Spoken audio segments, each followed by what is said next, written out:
Assalamualaikum warahmatullahi wabarakatuh. Ini pertanyaan yang paling sering ditanyakan juga ya. Bagaimana cara aiming atau membidik? Maka teman-teman, ketika seseorang bertanya bagaimana cara aiming atau membidik, sesungguhnya kita tidak bisa jawab begini. Itu nggak bisa. Ada banyak faktor yang mempengaruhi aiming seseorang, sehingga aiming seorang pemanah itu bisa berbeda-beda. Pemanah yang seperti ini, aimingnya bisa begini, bisa begitu. Macam-macam faktor yang mempengaruhi itu. Ini tadi iseng-iseng saya sedikit tulis agar tidak ada yang ketinggalan. Ini beberapa faktor yang sebenarnya mempengaruhi posisi seseorang membidik. Terkhusus ini untuk busur asiatik ya. Kita sedang berbicara pada busur asiatik horsebow seperti ini dan teknik thumb draw. Jadi fokusnya ke situ. Jadi tidak kepada busur jenis lain atau teknik kuncian lain, hooking lain. Jadi fokusnya kepada busur horsebow atau busur asiatik dan teknik thumb draw. Faktor pertama yang mempengaruhi cara posisi seseorang membidik adalah perkara mata yang dominan.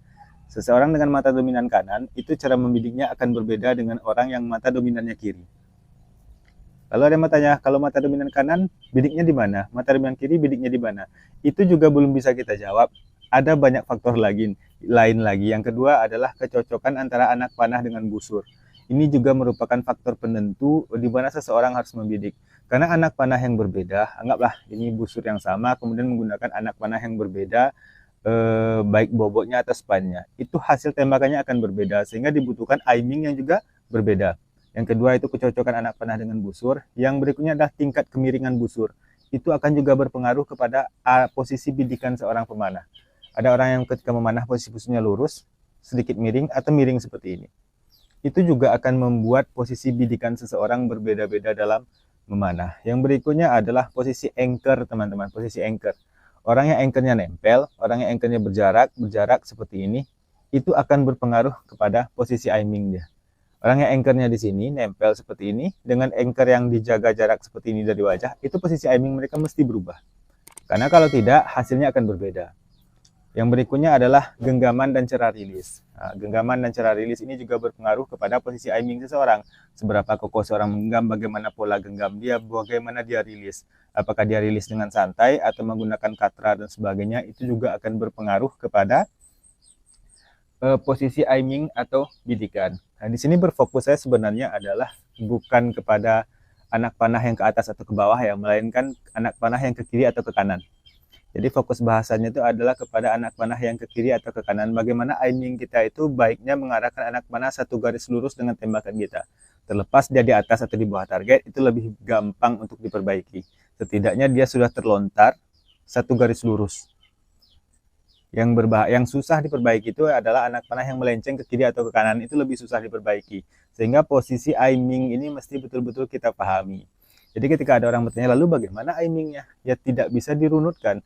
Teman-teman harus coba terlebih dahulu satu aiming dengan form teman-teman. Itu makanya baiknya seorang pemanah itu terlebih dahulu di awal itu belajar formnya dulu. Jadi dia belajar form, belajar torba di jarak dekat 1 meter atau 2 meter. Setelah form dia matang, setelah dia tahu begini cara dia akan menembak, baru dia belajar membidik. Sehingga posisi dia tidak berubah-ubah. Cara membidik yang harus dia pelajari. Kalau dia cara membidik seperti ini, bagaimana hasilnya? Cara membidik seperti ini bagaimana hasilnya?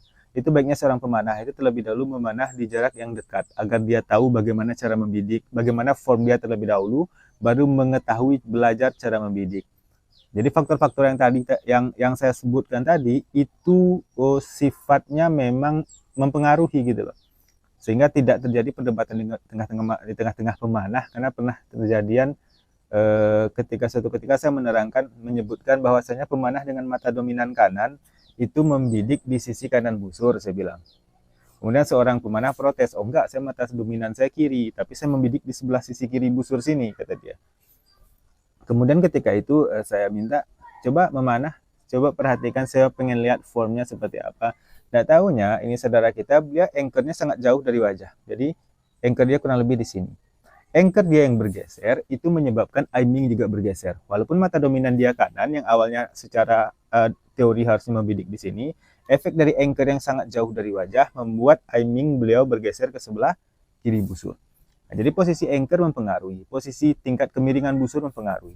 Orang dengan busur yang lurus seperti ini, anggaplah mata dominan kanan, anchor dia dekat ke pipi seperti ini dan sebagainya, maka aiming dia umumnya membidik di sini. Tapi ketika ada sedikit kemiringan, itu akan bergeser ke tengah-tengah busur biasanya. Jika busurnya miring seperti ini, aiming bisa bergeser ke sebelah sini. Dan itu tentunya harus kita lakukan praktek uji coba di lapangan ya. Kita tidak berbicara ini perkara teoritis, sehingga kita bisa terangkan ini kepada kawan-kawan yang belajar memanah gitu loh. Nah, jadi itu kurang lebih teman-teman bagaimana cara aiming dan faktor-faktor yang mempengaruhi cara seseorang membidik, terkhusus untuk busur Asiatic horsebow seperti ini dengan teknik thumb draw. Jadi mesti dipertimbangkan, tidak ada cara aiming yang mutlak harus A, B, C, atau D. Melainkan ada banyak faktor yang mempengaruhi dan setiap orang memiliki cara aimingnya berbeda-beda. Kemudian juga seorang pelatih yang baik harusnya mengetahui ini. Sehingga ketika dia mengajarkan cara membidik ke orang-orang yang dia ajarkan, dia tahu si Fulan harusnya membidik seperti ini. Karena form dia seperti ini gitu loh. Jadi nggak dipaksakan orang membidik harus A, sementara dia ketika membidik A meleset. Saya punya pengalaman seperti itu, seorang teman mengajarkan orang di klubnya, ketika murid yang dia ajar disuruh membidik seperti ini nggak mau kena, tapi ketika orang yang diajarkan membidik seenak dia kena. Nah, ini si pelatih memaksa dia untuk membidik dengan cara pelatih, sementara form mereka tidak mirip, mungkin peralatan mereka berbeda. Nah, jadi kita mesti tahu faktor-faktor yang mempengaruhi posisi aiming sehingga dia bisa berubah-ubah seperti itu. Sekian, semoga bermanfaat. Assalamualaikum.